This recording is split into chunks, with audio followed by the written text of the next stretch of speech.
इतना नहीं बोले, प्रश्न के लिए अंत में समय रख देंगे, ठीक है। तो हम वेदांत दर्शन पढ़ रहे थे।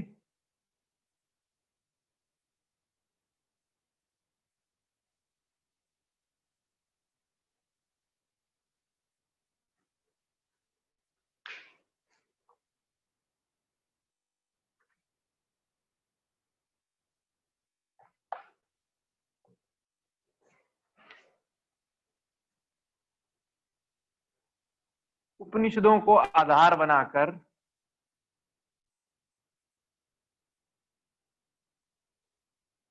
महर्षि बादरायण ने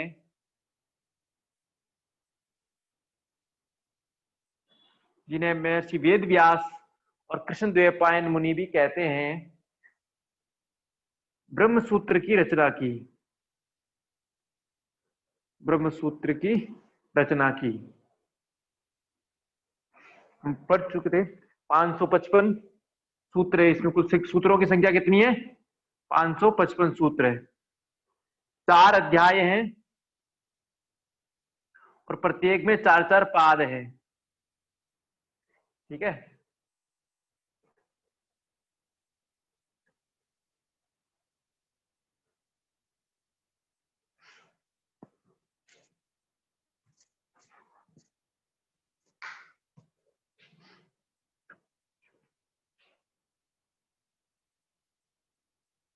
मूलतः ब्रह्म का प्रतिपादन, ठीक है, और ब्रह्म की व्याख्या इसमें है। ब्रह्म की व्याख्या, इसके 3 नाम है। पहला ब्रह्म सूत्र, ब्रह्म सूत्र की रचना इसलिए ब्रह्म सूत्र। दूसरा वेदांत दर्शन, वेद का अंतिम भाग। और तीसरा उत्तर मीमांसा। उत्तर मीमांसा, मीमांसा इसलिए क्योंकि वेदार्थ विषय विचारों का, वेदार्थ विचार के विषयों को चर्चा की गई। वेद के ज्ञान भाग का इसमें चर्चा की गई, उसका जिज्ञासा की गई और उस पर चर्चा और उसका वर्णन किया गया, इसलिए मीमांसा। ब्रह्म सूत्र, वेदांत दर्शन, उत्तर मीमांसा 3 नाम है, ठीक है। अब इस ब्रह्म सूत्र के भाष्यकार, इस ब्रह्म सूत्र के भाष्यकार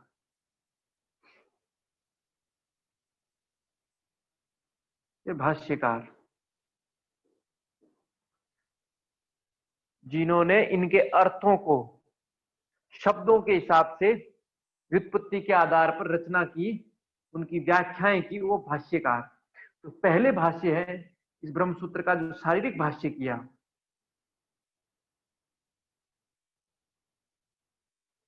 वो किया था आदि गुरु शंकराचार्य ने। आदि गुरु शंकराचार्य ने। और भाष्य करने के बाद उन्होंने अद्वैत वेदांत का प्रतिपादन किया। आदि गुरु शंकराचार्य ने क्या किया? शारीरिक भाष्य। शारीरिक भाष्य अर्थात प्रत्येक शब्द से लेके अर्थ तक गए, शब्द से लेके संस्कृत के प्रत्येक शब्द, व्याकरण से हित से लेके अर्थ तक गए। बाकी अन्य भाषाओं में अर्थों का चिंतन किया गया, संस्कृत के शब्दों का चिंतन नहीं किया गया, ठीक है। शारीरिक भाष्य। तत्पश्चात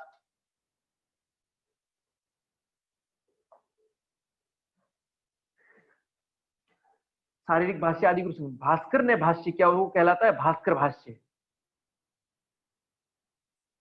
विद्वान भास्कर ने। तत्पश्चात रामानुजाचार्य ने भास्कर भाष्य किया, तो वो रामानुज भाष्य कहलाता है। रामानुज भाष्य ये रामानुजाचार्य ने किया था। तत्पश्चात निम्बकाचार्य, निम्बार्काचार्य, इन्होंने भाष्य किया। तत्पश्चात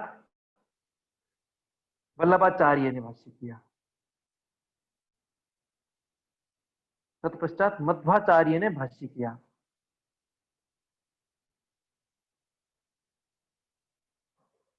और तत्पश्चात विज्ञान भिक्षु का भाष्य आता है।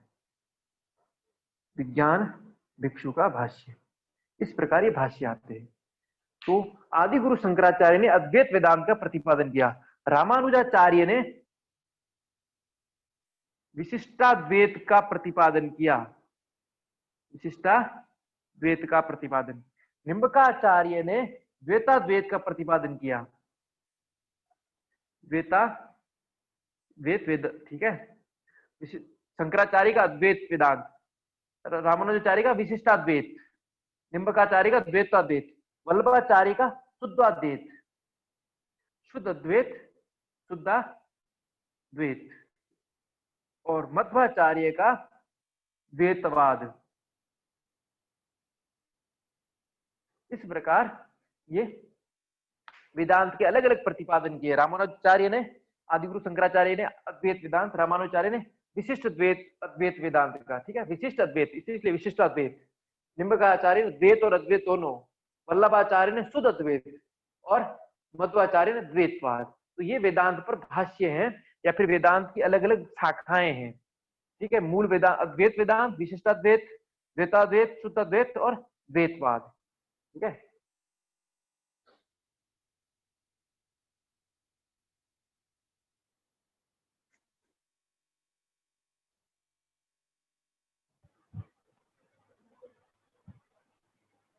सर मुझे एक डाउट है। क्या? ये एक्चुअली सर मेरी पहली क्लास है, तो और मुझे एक्चुअली कुछ, ये मेरी पहली क्लास है सर, योगा की पहली क्लास। हाँ वो समझ गया, वो कोई दिक्कत नहीं है। आप, मैं वेदांत दर्शन शुरू कर रहा हूँ ना, आप मुझे बाद में बता देना, ठीक है, जो भी कुछ कहना है लास्ट में क्लास के। हाँ। ठीक है सर। वैसे कुछ मेरे को ये भी समझ गया, मैं तो पहले बिल्कुल समझ नहीं आ रहा है मेरे को, क्या कर सकते हैं उसके? मैंने वेदांत के बारे में पढ़ाया है, जो आपको नहीं समझ में आ रहा है बाद में पूछ लेना, ठीक है। मैंने वेदांत के बारे में पढ़ाया, वेदांत दर्शन पढ़ रहे हैं हम। आप मुझे कांटेक्ट कर लो, मैं आपको ऑडियो दूंगी, वो लेक्चर का ऑडियो दूंगी, मैं पहले का लेक्चर। ठीक है। अब एक बार इस पर ध्यान दे, जो पढ़ रहे हैं वेदांत दर्शन मैंने शुरू किया, इसमें समझने या समझने की बात मैंने कुछ की नहीं है, कुछ पुराना इसमें मैंने कोई किया ही नहीं, नई चीज शुरू की है। वेदांत दर्शन शुरू की, ब्रह्म सूत्र कहते हैं, उत्तर मीमांसा कहते हैं, ठीक है। वेदांत दर्शन का प्रतिपादन वेद व्यास जी ने, या फिर कह दो, या बादरायण ऋषि ने कह दो, या फिर कृष्णद्वैपायन ने कह दो, तीनों ने एक ही नाम है, वेद व्यास जी का ही नाम है, ठीक है। और इसके 6 अलग अलग 7 भाष्यकार हुए हैं और 5 अलग अलग ब्रांचेज है वेदांत की। इस वेदांत की 5, पहली अद्वैत, फिर विशिष्टाद्वैत, शुद्धाद्वैत, द्वैत अद्वैत और द्वैतवाद। ये इतना मैंने वर्णन किया है। 5 इस वेदांत की ब्रांचेज है, 7 लोगों ने इसका भाष्य किया। जैसा योग का भाष्य महर्षि व्यास जी ने किया, इसी प्रकार वेदांत के ये भाष्यकार थे, ठीक है। अब ब्रह्म, चूंकि ब्रह्म सूत्र में ब्रह्म का ही निरूपण किया है, ब्रह्म का ही प्रतिपादन किया है, मैं पहले ही बता चुका हूं। किसके बारे में बताया गया? ब्रह्म। ब्रह्म का अर्थ क्या होता है? तो संस्कृत में जो ब्रह्म का अर्थ है वो ब्रह धातु से बना है। किस धातु से बना है? ब्रह धातु से। तो बृहति वृद्धति, बृहति वृद्धति, ब्रह्म अर्थात जिसका सदा विस्तार होता रहे, विस्तार होता रहे। तो वेदांत कहते हैं ब्रह्म अर्थात जिसका सदा विस्तार होता रहे। तो ब्रह्म का ही ब्रह्मांड है, ब्रह्मांड, ठीक है। तो आधुनिक वैज्ञानिक, जो नासा के वैज्ञानिक है, वो यहीं से चुराया और वो बोलते हैं गैलेक्सीज कंटिन्यू, यूनिवर्स फैल रहा है, यूनिवर्स फैल रहा है, ठीक है। तो जो यूनिवर्स फैलने का सिद्धांत है वो अपने यहाँ ब्रह्म से ही है। ब्रह्म का अर्थ ही बना है बृहति वर्धति निरतिशय महत्व लक्षण वर्धिमान भवति अर्थ, ठीक है। तो बृह धातु और वर्धमान, वृद्धिमान अर्थ में प्रयुक्त होती है, ठीक है। तो जो हमेशा निरंतर वृद्धि करता रहे, जो वृद्धि करता रहे, निरंतर वृद्धि करता रहे, रुके ही नहीं कभी वृद्धि करता, वो ब्रह्म है, वह ब्रह्म है, ये ब्रह्म, ठीक है। तत्र निरतिशयम सर्वज्ञ बीजम, हम योग सूत्र में पढ़ चुके हैं, ठीक है। ईश्वर निरतिशय, उसका अतिशय है नहीं, अनंत ही नहीं है, अनंत अनंत है। वह ब्रह्म नित्य है। सत्यम ज्ञान अनंतम ब्रह्म, ब्रह्म सत्य स्वरूप है, अनंत स्वरूप है और ज्ञान स्वरूप है, ठीक है। ब्रह्म सत्यम ज्ञान अनंतम, शाश्वत है, नित्य है। वेदांत कहता है अपरिवर्तनशील है, ब्रह्म कभी परिवर्तित नहीं होता है। ब्रह्म ही नित्य है। इसके अतिरिक्त सभी, मैंने कल भी बताया था, ब्रह्म वेदांत कहता है ब्रह्म नित्य है। ब्रह्म क्या है? नित्य है। ब्रह्म नित्य है, बाकी सब अनित्य है। वैशेषिक कहता है परमाणु नित्य है। ठीक है, वैशेषिक कहता है परमाणु नित्य है और बाकी आत्मा नित्य है। लेकिन यहाँ क्या नित्य है? ब्रह्म नित्य है, बाकी सब अनित्य है। ब्रह्म सत्य स्वरूप, ज्ञान स्वरूप, अनंत स्वरूप है। जिससे ही समस्त प्राणी उत्पन्न होते हैं, उससे ही जीवित रहते हैं और अंत में उसी में प्रवेश कर जाते हैं, वही ब्रह्म है। ब्रह्म से ही उत्पत्ति, जीवन और लय है। और समस्त जगत, प्राणी जगत, जो भी कुछ है, ब्रह्मांड है, वो इस ब्रह्म से ही उत्पन्न होता है, इसी से जीता है और अंत में इसी में लय हो जाता है। ठीक है, अब वेदांत की तत्व मीमांसा। ठीक है, तत्व विचार। वेदांत दर्शन परमात्मिक दृष्टि से एक ही तत्व को मानता है। वेदांत दर्शन एक ही तत्व को मानता है तात्विक दृष्टि से, कि ब्रह्म ही सब कुछ है। ठीक है, ब्रह्म अर्थात आत्मा, वही आत्मा ब्रह्म है, तो ये ब्रह्म ही सब कुछ है, एक ही तत्व को मानता है। ब्रह्म अर्थात आत्मा से जो कुछ भिन्न दृश्यमान है वह सभी अतत्व है। जो कुछ तत्व है, तत्व विचार क्या है? ब्रह्म ही है, बाकी सब अतत्व है, बाकी कुछ तत्व है ही नहीं, बाकी सब मिथ्या है, बोलते बाकी सब मिथ्या है। इसलिए आदि गुरु शंकराचार्य कहते हैं ब्रह्म सत्य जगत मिथ्या, ब्रह्मेव ना पर, ब्रह्म के अतिरिक्त कुछ है ही नहीं, जो कुछ है ब्रह्म सत्य है, बाकी जगत मिथ्या है। जो कुछ परिवर्तनशील है वो सब शंकर कहते हैं मिथ्या है। जो कुछ मिटने वाला है, मरणशील है, वो सब मिथ्या है। जो शाश्वत है, जो सनातन है, जो सदा से रहने वाला है, वही क्या है? ब्रह्म है और वही नित्य है, वही नित्य है।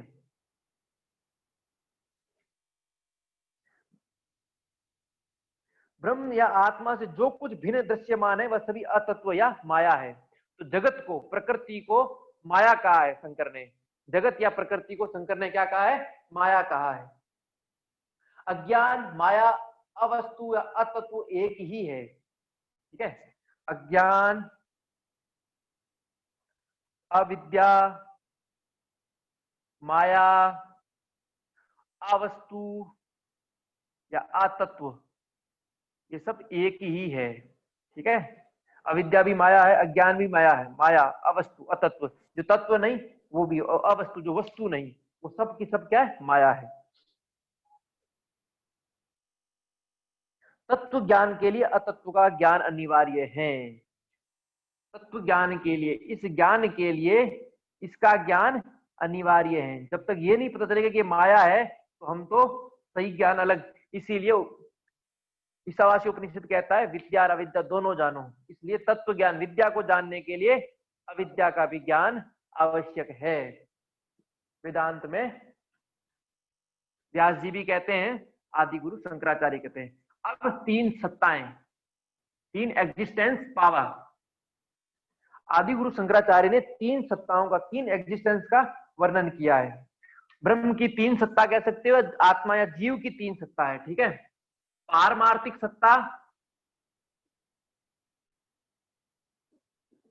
प्रातिभाषिक सत्ता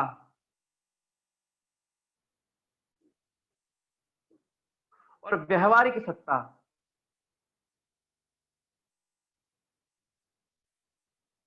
ठीक है, तीन प्रकार की सत्ता है, पारमार्थिक, प्रातिभाषिक और व्यवहारिक। ठीक है, शंकराचार्य ने तीन प्रकार की सत्ताओं का, तीन प्रकार के एग्जिस्टेंस का वर्णन किया है। पहली पारमार्थिक सत्ता, जिस वस्तु का अस्तित्व तीनों कालों में शाश्वत हो वो पारमार्थिक सत्ता है। जिसका एग्जिस्टेंस, जिस सत्ता का विद्यमान, नित्यता तीनों कालों में रहे, जो तीनों कालों में एटर्नल रहे, अच्छा नित्य रहे, वही पारमार्थिक सत्ता है, वही पारमार्थिक सत्ता है। तो शंकर कहते हैं ब्रह्म ही पारमार्थिक सत्ता है, वही शाश्वत है और कुछ भी शाश्वत नहीं है। तो जिस वस्तु का अस्तित्व तीनों कालों में शाश्वत रहे, तीनों कालों में एटर्नल रहे, वह पारमार्थिक सत्ता है। जो सत्ता केवल और केवल विशुद्ध ब्रह्म की है, केवल और केवल ब्रह्म की है। दूसरी प्रातिभाषिक सत्ता, तो सर शंकर इसका कहते हैं एग्जाम्पल क्या होगा? आत्मा हमारी, ब्रह्म, ठीक है।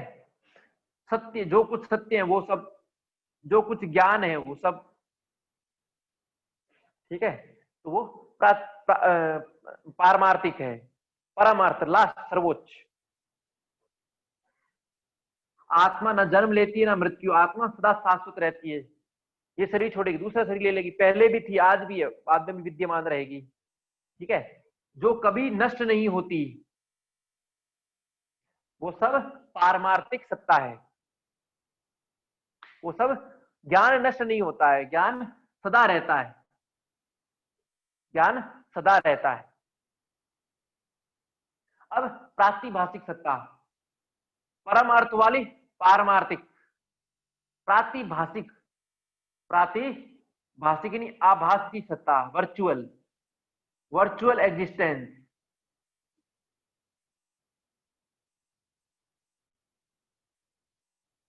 वर्चुअल एग्जिस्टेंस, शंकर कहते हैं जिस वस्तु का अस्तित्व का आभास मात्र हो उसे प्रातिभाषिक सत्ता कहते हैं। केवल आभास हो, वर्चुअलिटी हो, वो प्रातिभाषिक सत्ता कहलाती है।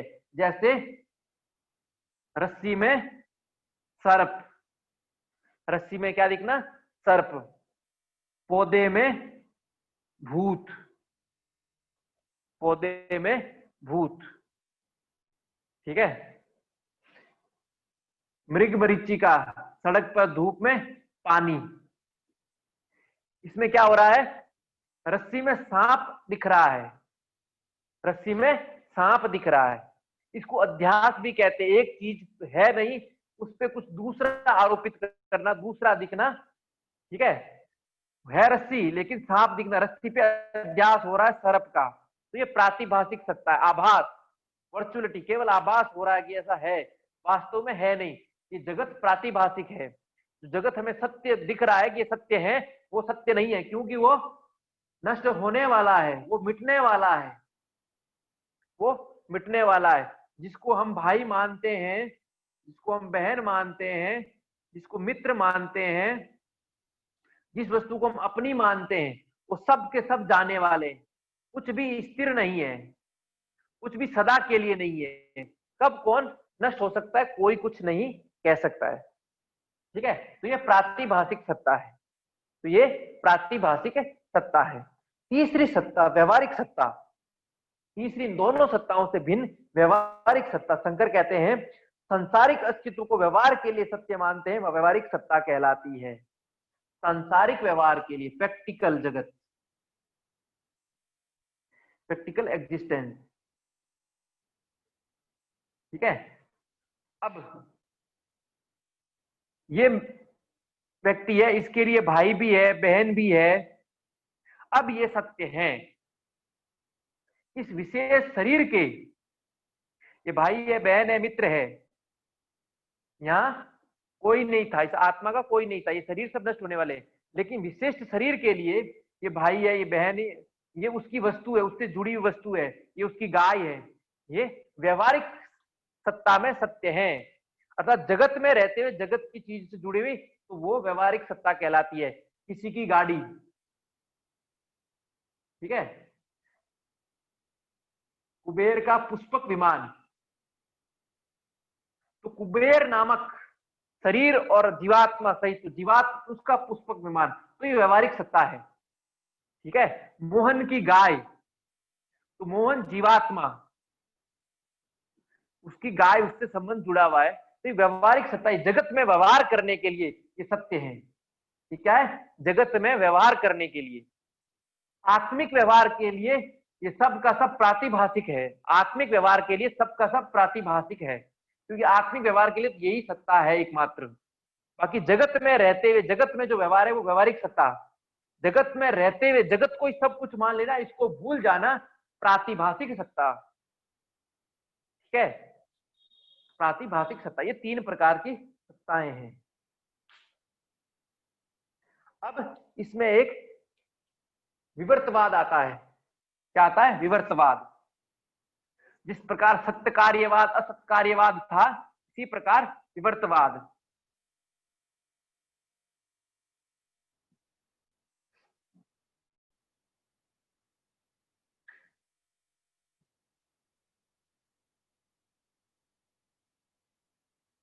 एक बार नेट में आ चुका है इसका प्रश्न, विवर्तवाद। ठीक है, 3-4 अलग अलग प्रकार के थे। इसमें एक बौद्ध दर्शन का भी था, विवर्त का भी था, एक सत्कार्यवाद का था, एक आध और था। तो विवर्तवाद क्या है? जो सत्य नहीं है उसको सत्य मानता, मतलब विवर्त यानी उल्टा, विवर्त यानी उल्टा। जो सत्य नहीं है उसको सत्य मानना, जो एग्जिस्टेंस में है ही नहीं और उसे मानना, जो जैसा है ही नहीं उसे मानना। तो सत्य नहीं है उससे सत्य मानना, अर्थात तत्व में अतत्व, तत्व में अतत्व मानना। ठीक है, जीवात्मा को केवल शरीर मानना, ये विवर्तवाद है। रस्सी में सर्प देखना, ये विवर्त है। क्या है? विवर्त, उल्टा, वैसा है नहीं। तो अतत्व तो अन्यो प्रथा विवर्त इति आदतः। जैसे रस्सी में सांप का आवाज होने पर मूल का क्या है? मूल कारण अज्ञान है। रस्सी में हमें सांप दिख रहा है जबकि मूल क्या है? वहां रस्सी है। तो यह विवर्तवाद है। यहाँ वस्तु रस्सी और अवस्तु सर्प है, सर्प रस्सी का परिणाम ना होकर विवर्त है। सांप वहां सत्य में नहीं है। योग सूत्र की दृष्टि में कहें तो क्या विपर्य है, मिथ्या ज्ञान है। यहाँ उसको विवर्त कहा है। क्या कहा? विवर्त। वस्तु तो सब रस्सी है लेकिन हम उसको सांप देख रहे हैं, तो अवस्तु क्या हो गया? वस्तु में अवस्तु देखना, वस्तु रस्सी थी, अवस्तु सांप देख रहा है, तो ये विवर्तवाद कहलाता है। उल्टा ही क्या कहलाता है? वेदांत का विवर्तवाद कहलाता है। ठीक है, अतः संपूर्ण जगत ब्रह्म का विवर्त है। संपूर्ण जगत ब्रह्म का विवर्त है। ठीक है, वस्तु सत्य क्या है? वस्तु क्या है? ब्रह्म है। बाकी जगत क्या है? हम इस जगत को सत्य मान रहे हैं, वो विवर्त है। सच में जगत है ही नहीं। क्या है? केवल ब्रह्म ही ब्रह्म है। इसलिए सर्वत्र ब्रह्म, सर्वत्र ब्रह्म ही ब्रह्म है। तो अहम आत्मा ब्रह्म, अहम ब्रह्मास्मि, ठीक है, तत्वमसि, सारा का सारा इसमें आ जाता है। तो ये ब्रह्म का विवर्तवाद। अब अध्यास एक चीज आता है, अध्यास, अधिअस, अधियास। ठीक है, अद्वैत वेदांत में अनात्मा को आत्मा देखना था, आत्मा को अनात्मा की प्रतीति अध्यास कहलाती है। सांप को रस्सी समझना या फिर रस्सी को सांप समझना, ये क्या कहलाता है? अध्यास कहलाता है। तो आत्मा को अनात्मा देखना और अनात्मा को आत्मा देखना क्या है? अध्यास है। इस शरीर को, ये आत्मा है, तो इस शरीर को ही मनोज कहना क्या है? अध्यास है। जबकि मनोज क्या है? जीवात्मा है। सांप है लेकिन सांप को रस्सी समझना क्या है? अध्यास है। क्योंकि वस्तु सांप है, अवस्तु रस्सी समझ रहे, तो सांप पे अवस्तु आरोपित हो गई है। जो आरोपित हो जाता है उसको अध्यास कहता है। किसी वस्तु पर अवस्तु का आरोपित हो जाना क्या कहलाता है? अध्यास कहलाता है। कई बार हम भ्रम में होके अपने ही मित्र पे आरोप लगा, वैसा होता नहीं है, हम समझ, वो क्या हुआ? हमने अध्यास, एक आवरण चढ़ा दिया, ये ऐसे है या ऐसा है, तो वो अध्यास कहलाता है। तो ये विवर्तवाद और अध्यास स्मरण रखना है। सर ये विवर्तवाद और अध्यात्म में फर्क क्या? दोनों एक ही हो गए? तो एक ही है बिल्कुल। अध्यास होने पर विवर्त होता है, आरोपित होने पर ही उल्टा ज्ञान होता है, विवर्तवाद। तो इस सिद्धांत को विवर्तवाद सिद्धांत का है, होने की क्रिया अध्यास कहलाई है। ठीक है, तो दो शब्द क्रियाएं हैं, इसलिए मैंने पढ़ाया कि आपको अर्थ आ जाए अध्यास क्या है। ठीक है, तो होना चाहिए, और विवर्त क्या है। तो वाद विवर्तवाद कहलाता है, सत्कार्यवाद था उसी तरह, और क्रिया होने को अध्यास, आरोपित होने के कारण। ठीक है,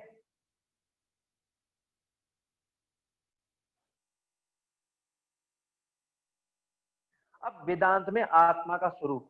वेदांत में आत्मा स्थूल, सूक्ष्म और कारण शरीर से भिन्न होता है। चैतन्य आत्मा का स्वरूप होता है। चैतन्य स्वयं आत्मा नहीं होती है, ऐसा वेदांत कहता है। और आत्मा स्थूल सूक्ष्म और कारण शरीर से भिन्न है, अर्थात ना आत्मा स्थूल शरीर है, ना सूक्ष्म शरीर है, ना कारण शरीर है। आत्मा पंच कोशों से भी भिन्न है। तो आत्मा क्या है? तीनों शरीर भी नहीं है, तीनों शरीर भी नहीं है, पंचकोश भी नहीं है, और चैतन्य इस आत्मा का स्वरूप है।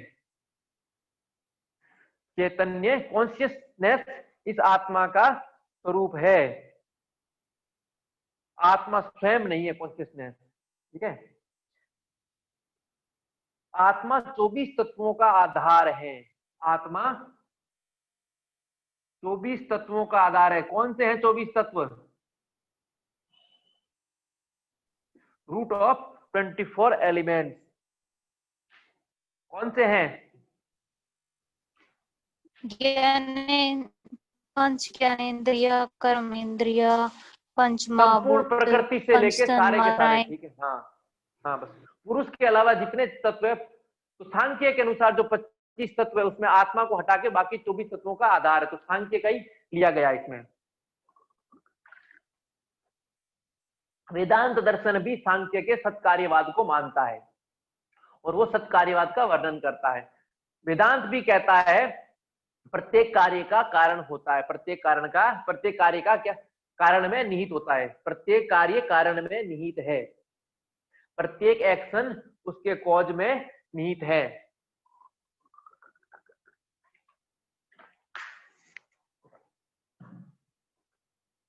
ठीक है, 24 तत्वों का आधार है और आत्मा सच्चिदानंद स्वरूप है। सच्चिदानंद स्वरूप है, ब्रह्म है। आत्मा क्या है? सच्चिदानंद स्वरूप है, ब्रह्म है। ये वेदांत में, हाँ सत्कार्यवाद और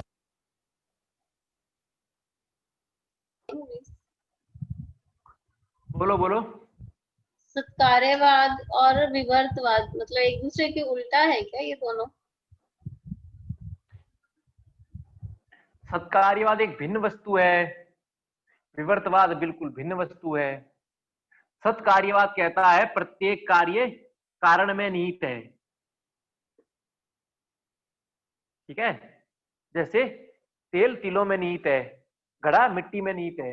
विवर्तवाद कहता है मिथ्या ज्ञान, मिथ्या ज्ञान, रस्सी में सांप देखना, ब्रह्म में जगत देखना। ब्रह्म को नहीं देख कर क्या देख रहे हैं? जगत देखना, ठीक है। ये संपूर्ण जगत ब्रह्म है, लेकिन हम क्या देख रहे हैं? जगत देख रहे हैं। तो ये विवर्तवाद है। तो ये बिल्कुल एक नहीं है, भिन्न है, और ना उल्टा भी नहीं है। दो अलग अलग सिद्धांत है, अलग अलग थ्योरम है। अब वेदांत में जगत का स्वरूप, माया से अविच्छिन्न चैतन्य ही जगत का कारण है। माया से अविच्छिन्न, ठीक है, माया से भिन्न चैतन्य ही जगत का कारण है। माया की दो शक्तियां हैं, ठीक है, आवरण और विक्षेप, इसके कारण ही जगत की सृष्टि होती है। तो जगत का स्वरूप क्या है?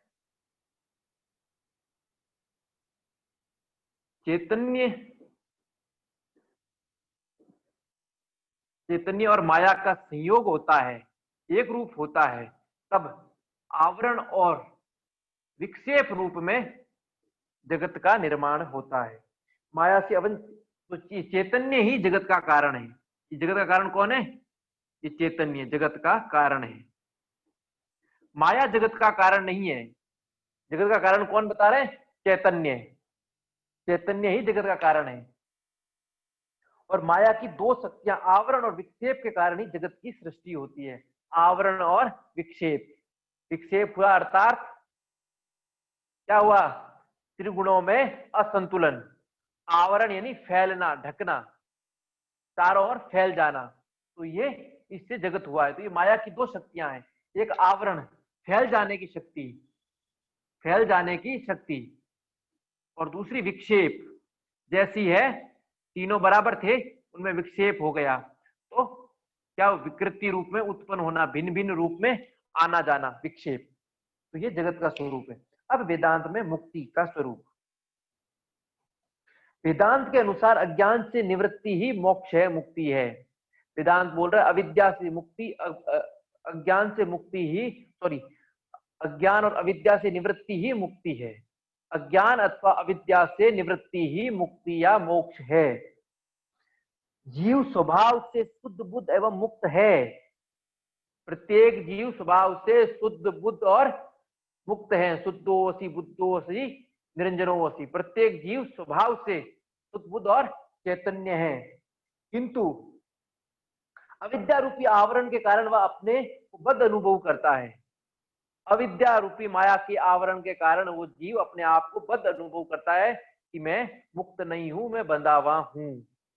ठीक है, जब अविद्या का आवरण हट जाएगा, ज्ञान हो जाएगा, तब जीवात्मा अपने आप को मुक्त समझने लग जाएगा। इसलिए जीव सदा मुक्त है, आत्मा सदा क्या है, मुक्त है। बस किसके कारण अपने आप को करता है, अविद्या के कारण, अज्ञान के कारण। जो ही अज्ञान का नाश होगा, जीवात्मा अपने स्वरूप में आ जाएगी। इसीलिए महर्षि पतंजलि का स्वरूप स्थिति दृष्टु स्वरूपे अवस्थानम, दृष्टा अपने स्वरूप में आ जाता है।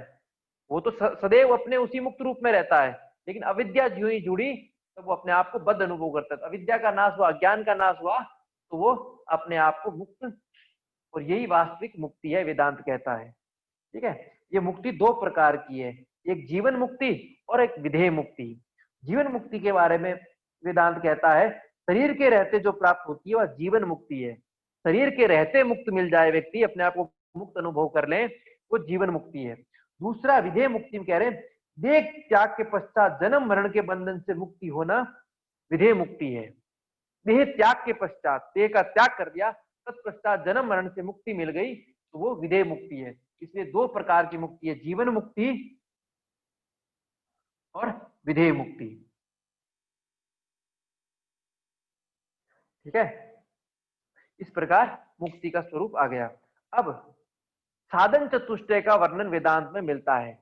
4 प्रकार के साधन, विवेक, वैराग्य, सठ संपत्ति, मुमुक्षुत्व, ये 4 साधन हैं ब्रह्म को जानने गया मोक्ष प्राप्ति के। तो पहला है विवेक, दूसरा वैराग्य, तीसरा सठ संपत्ति, चौथा मुमुक्षुत्व, मोक्ष की इच्छा।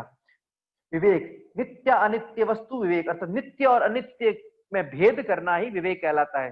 नित्य और अनित्य में भेद, ब्रह्म और जगत में भेद को ही विवेक कहते हैं। ठीक है, ब्रह्म सत्य है, जगत मिथ्या, इसका ज्ञान होना ही विवेक है, ऐसा आदि गुरु शंकर कहते हैं। दूसरा वैराग्य, ही अमूत्र फल भोग विराग, अर्थात लोक परलोक में मिलने वाले फल और भोगों से विरक्ति ही वैराग्य है। लोक और परलोक दोनों में मिलने वाले फलों से विरक्ति, इस लोक में कुछ कर्म कर रहे ये मिलेगा मुझे, और परलोक में स्वर्ग मिलेगा, इन दोनों से विरक्त हो जाना ही वैराग्य कहलाता है। तीसरा सठ संपत्ति, सम आदि सठ संपत्ति था, सम दम उपरति तितिक्षा श्रद्धा समाधान, इन 6 संपदाओं को प्राप्त करना, सठ संपत्ति। ये सब हम ज्ञान योग में थोड़ा पढ़ लेंगे आगे, तब ज्ञान योग पढ़ेंगे इसी फंडामेंटल में। फिर मुमुक्षुत्व, संसार के दुखों से मुक्त होने की तीव्र आकांक्षा होना मुमुक्षुत्व कहलाता है। मुमुक्षुत्व अर्थात मोक्ष की इच्छा। तो क्या है, संसार के दुखों से मुक्त होने की तीव्र आकांक्षा मुमुक्षुत्व कहलाता है। तो वेदांत के 4 साधन हैं, विवेक, वैराग्य, सठ संपत्ति, मुमुक्षुत्व। ठीक है, अब वेदांत का प्रमाण विचार। वेदांत का प्रमाण विचार, जो मीमांसा में प्रमाण है वही वेदांत के प्रमाण है। वेदांत भी 6 प्रमाण को मानता है, वेदांत भी 6 प्रमाण को मानता है। 6 प्रमाण है, कौन कौन से हैं? पहला प्रत्यक्ष, दूसरा अनुमान, तीसरा उपमान, चौथा शब्द, पांचवा अर्थापत्ति और छठा अनुपलब्धि। ठीक है, वेदांत का प्रमुख प्रतिपाद्य विषय ब्रह्म है, इसलिए वेदांत शब्द को ही अर्थात आगम प्रमाण को ही सर्वाधिक महत्व देता है। वेदांत सर्वाधिक किस प्रमाण को महत्व देता है? आगम प्रमाण को, शब्द प्रमाण को, क्योंकि वेद पर आधारित है। मीमांसा, दोनों मीमांसा शब्द प्रमाण को ही अधिक महत्व देते हैं, क्योंकि दोनों ही किस पर आधारित है? वेदों पर सीधे सीधे आधारित है। ठीक है, क्योंकि ब्रह्म के विषय में श्रुति में जो कहा गया वही सबसे अधिक प्रमाणिक है, क्योंकि ब्रह्म के विषय में जो श्रुति वेद कहता है वही सबसे अधिक प्रमाणक है, ऐसा मीमांसा भी कहता है। सेम का सेम वेदांत का जो प्रथम सूत्र है उसको अथातो ब्रह्म जिज्ञासा के रूप में कहा गया है। वेदांत का प्रथम सूत्र है अथातो ब्रह्म जिज्ञासा। ठीक है, अब हम ब्रह्म की जिज्ञासा प्रारंभ करते हैं, ब्रह्म का चिंतन, ब्रह्म के बारे में जानना प्रारंभ करते हैं। इस प्रकार वेदांत का प्रथम सूत्र हुआ। अब वेदांत का ईश्वर विचार। वेदांत 4 प्रकार के ईश्वर मानता है। वेदांत 4 प्रकार के ईश्वर विचार। वेदांत में 4 प्रकार के ईश्वर है। ईश्वर, हिरण्यगर्भ,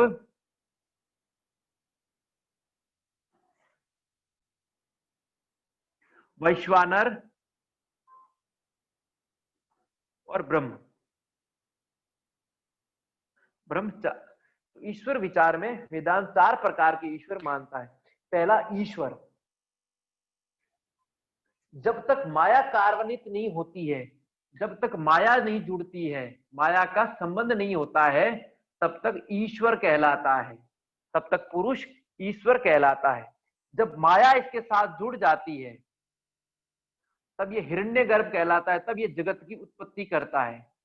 क्या करता है? जगत की उत्पत्ति करता है।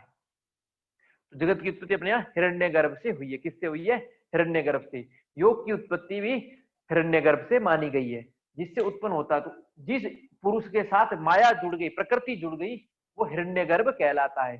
तीसरा वैश्वानर, जो स्थूल पदार्थों का निर्माण करता है, जो स्थूल पदार्थों का इससे उत्पत्ति हुई, अब जिससे निर्माण करता है और जो भोग करता है, दोनों कौन है? वैश्वानर है। स्थूल पदार्थों का निर्माण, उनका भोग करने वाला पुरुष वैश्वानर है। और पूर्ण सत्य परब्रह्म, पूर्ण सत्य परब्रह्म क्या है? ब्रह्म ईश्वर है।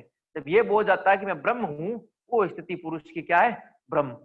बाकी ईश्वर, पुरुष अवस्था में ईश्वर। तो पूरा का पूरा ये योग दर्शन का देख लो, ये यहाँ पुरुष है। क्या है? पुरुष है। ये जगत की उत्पत्ति है, प्रकृति और पुरुष का संयोग है। ठीक है। अब ये भोक्ता जो कुछ है वो जीवात्मा है, अर्थात यही प्रकृति पुरुष युक्त ईश्वर ही सब कार्यों का भोक्ता है। प्रकृति तो परार्थ है, प्रकृति का तो काम भोग और अपवर्ग देना है, तो ये भोग अपवर्ग भोगने का काम इस वैश्वानर का है। और जो ईश्वर क्लेश कर्म विपाक आस्ति अपरामृष्ट, वो कौन है? ब्रह्म है, वो ब्रह्म है। ठीक है। तो ब्रह्म अपनी सत्ता अलग रखता है, पुरुष सत्ता अलग था। पुरुष था, जब तक प्रकृति से पुरुष का संयोग नहीं हुआ तब तक वो ईश्वरीय रूप में था। जो ही प्रकृति के साथ हुआ वो पुरुष हिरण्यगर्भ में आ गया, और जो स्थूल पदार्थों को निर्माण करके वो भोग शुरू कर दिया, वो वैश्वानर बन गया। वो क्या बन गया? वैश्वानर। इस प्रकार शंकर 4 प्रकार के ईश्वर का वर्णन करते हैं। इस प्रकार वेदांत दर्शन पूर्ण हुआ। ब्रह्म का और बताना सर। पूर्ण ब्रह्म ईश्वर, जो योग का ईश्वर है, वो यहाँ वेदांत का ब्रह्म है। क्लेश कर्म विपाक आस्ति अपरामृष्ट, पुरुष विशेष ईश्वर, जो ना कुछ करता है न बस, लेकिन उसी से सब कुछ उत्पन्न होता है, उसी से सब कुछ लय होता है, उसी से सब चल रहा है, कर वही रहा है सब, लेकिन वो लिप्त नहीं होता है। संयोग ये करता है, प्रेरणा उसकी है, सब कुछ उसका है, लेकिन जगत में व्यवहार सब कुछ इसी का है। जगत में व्यवहार किसका? इस पुरुष का, इस आत्मा का ही है। ठीक है। जिस दिन आत्मा ये बोध कर लेती है मैं तो ब्रह्म हूं, उस दिन वो ब्रह्म की ओर चला जाता है। तब तक वो इन्हीं 3 में रहता है। तो जगत का संचालन का काम जो कर रहा है, उत्पत्ति ब्रह्मा से हुई है, बाकी वैश्वानर ईश्वर जो भोग का काम सारा का सारा कर रहे हैं, वो वैश्वानर कर रहे हैं, संपूर्ण जगत का नर। ठीक है। ईश्वर उस रूप में निर्माण करता, भोग करता। आवाज तुरंत म्यूट कर दें वरना डिस्टर्ब होता है। ब्रह्म के नीचे क्या लिखे नहीं समझ में आया। क्या?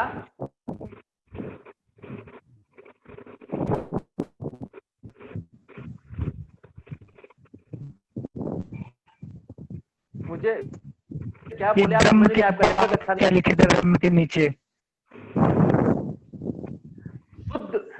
ब्रह्म, परब्रह्म, शुद्ध परब्रह्म लिखा है मैंने। सर वैश्वा में समझ में आया, लेकिन ब्रह्म क्या हुआ, ब्रह्म वाला नहीं समझ में आया। ब्रह्म विशुद्ध ब्रह्म है, मैंने ब्रह्म के बारे में कहा विशुद्ध ब्रह्म, जो क्लेश कर्म विपाक आश्रय चारों से रहित होता है, जो क्लेश से, कर्म से, कर्म फल से और कर्म संस्कार से रहित होता है, ठीक है, जो निर्लिप्त रहता है और जो पूर्ण होता है, वो सदा पूर्ण रहता है, ठीक है। ये जगत उसी से बनता है, उसी में आके लय होता है, फिर भी कोई हलचल नहीं है, पूर्ण का पूर्ण रहता है, उसको ब्रह्म कहा गया है। ओम पूर्णमदः पूर्णमिदं पूर्णात् पूर्णमुदच्यते पूर्णस्य पूर्णमादाय पूर्णमेवावशिष्यते, वो वाला ये ब्रह्म है। इससे ही सब कुछ उत्पन्न हो रहा है, इसी में आ रहा है, लेकिन इसको कोई फर्क ही नहीं पड़ रहा है, ठीक है। ये सदा अक्रियाशील रहता है, लेकिन हो सब कुछ इसी के कारण रह रहा है, ठीक है। अब आवाज बंद कर दें, आवाज बंद कर दें।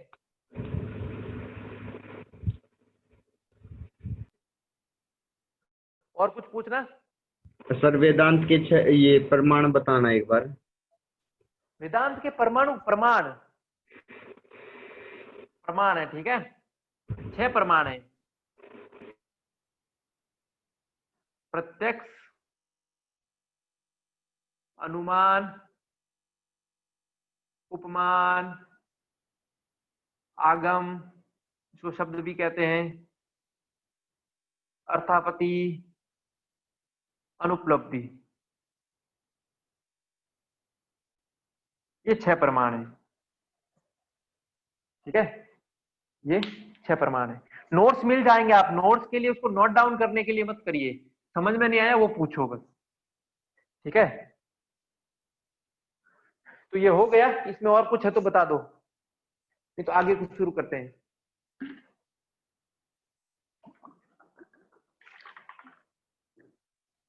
हो गया? सर इसमें अधिकारी, विषय, संबंध, प्रयोजन, ये क्या बता रखे हैं?